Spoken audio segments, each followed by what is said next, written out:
passage between this plane here narrows as you move toward the side, right? And that's basically is this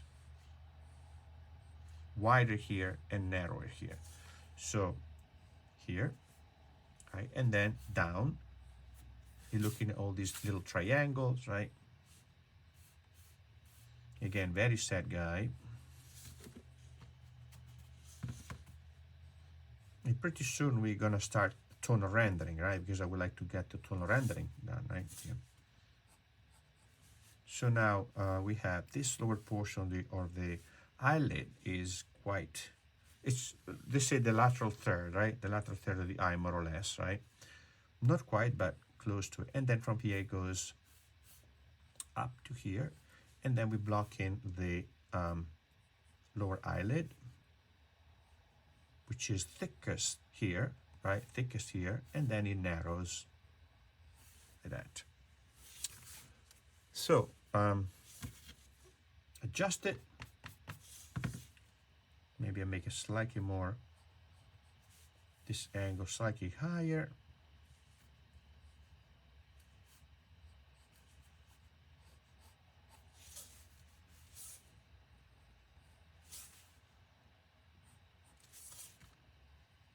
Yeah.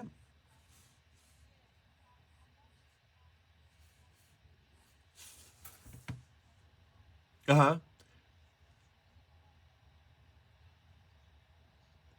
Yeah, then you will send you the, you guys are gonna have the recording, and the recording is gonna be for you to keep, so you can watch it as many times as you want afterwards. So in fact, you know, if you prefer to watch, that's fine. So you can see what I do, understand the thing, and then watch it again later, and then draw along. Then you can stop the video and watch it again. So you should you will have, if you don't already have it, a video library where my brother Eduardo will send you all the recording of the courses you took with me, and that way they kind of have a video library basically. All the courses, all the recording will be there, and then you can watch them as many times as you can, as you want, as you want, right? And practice and keep practicing, right? So yeah, yeah, yeah. It's in fact. Yeah, no, in fact, that's you know, it's really up to you because you can watch it again, right? That's this is the great thing of I realize of teaching online, teaching on Zoom, and in fact, in some cases, I have now I with my college student, I do the class demo, etc. But I also send them links to some videos because they can watch it again, they can practice again at home because it's stuff that's not really easy, right? It's not really no, it's you know, so but yeah, yeah, you're gonna have the video.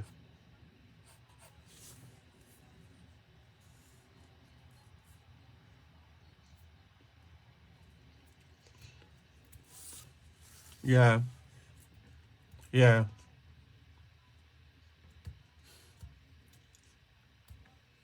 yeah. Yeah, that's the way it is. That's why I work only in university. They do that, right? But even so, I realize that we do this, you know, college, grad, undergrad, etc. But even so, I realize how helpful the videos are. And COVID was, I mean, COVID was the evil they brought in death and destruction, right? They brought then some things like positive, right? And not that COVID wanted to do us a favor, right? But COVID's a little virus, right? But we right, and we adapted to it, and they realized that this was actually a good thing to the online recorded thing are actually a good thing, right?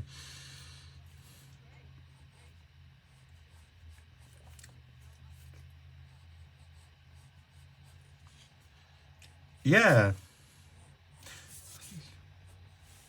yeah. We realized that. I mean, the classroom space is really very good because we just had a workshop, like Leora. We had a workshop in person, and beside the location was just beautiful. It's a student mine that has this beautiful farm. But if you watch a lot, who would have this nice lake, and we painted the lake. If you watch all these videos, like watercolor, right? We do how to do this, how to do that, how to measure, and that's good. That's the technical part.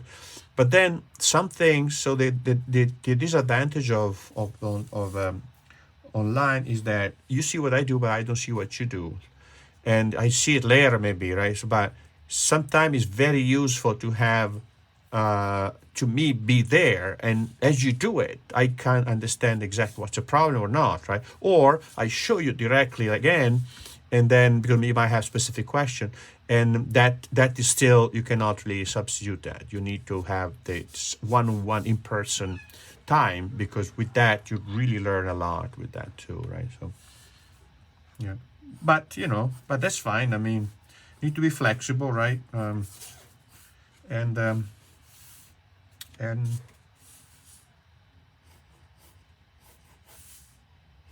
mm-hmm,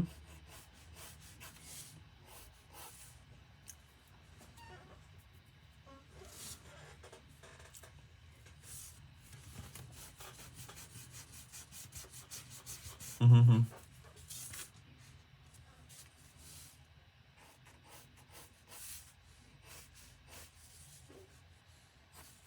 Uh-huh.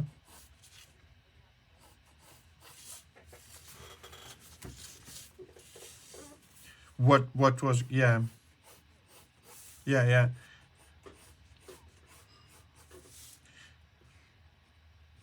Ah, okay. Yeah, yeah. That's, I don't do the Photoshop. I do just, you post it, and then I give you comments. So when we do that, but not the Photoshop, because sometimes it's for watercolor is difficult to show something Photoshop. But for some, who's the teacher? Evan Kitson? No, I don't know. Yeah, I don't know. Yeah, I don't know him. Right.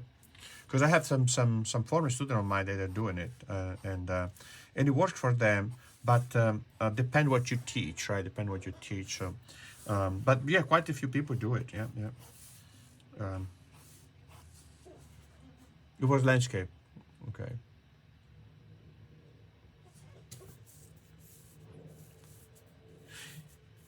Yeah, usually that's depends how the class is.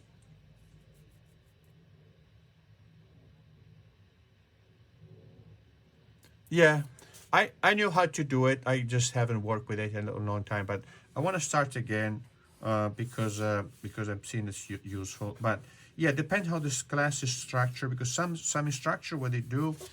Yeah. Oh, okay. You're gonna catch up, right? You're gonna catch up, right?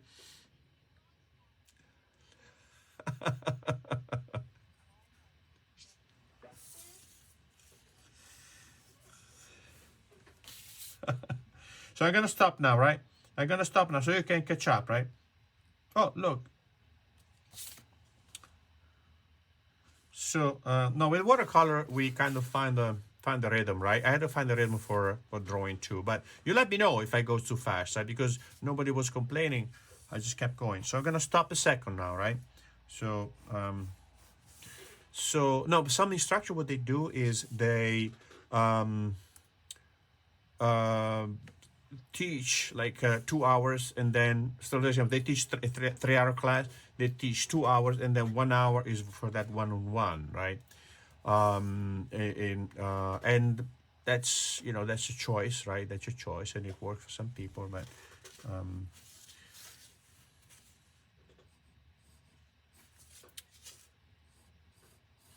yeah, yeah.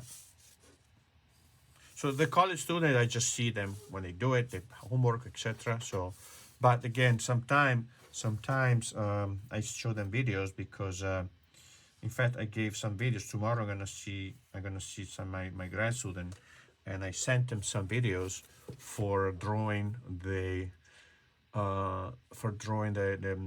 tone paper. And I had some video that show all the process, how to do it. So they watch it before we work in tone paper so they can practice it.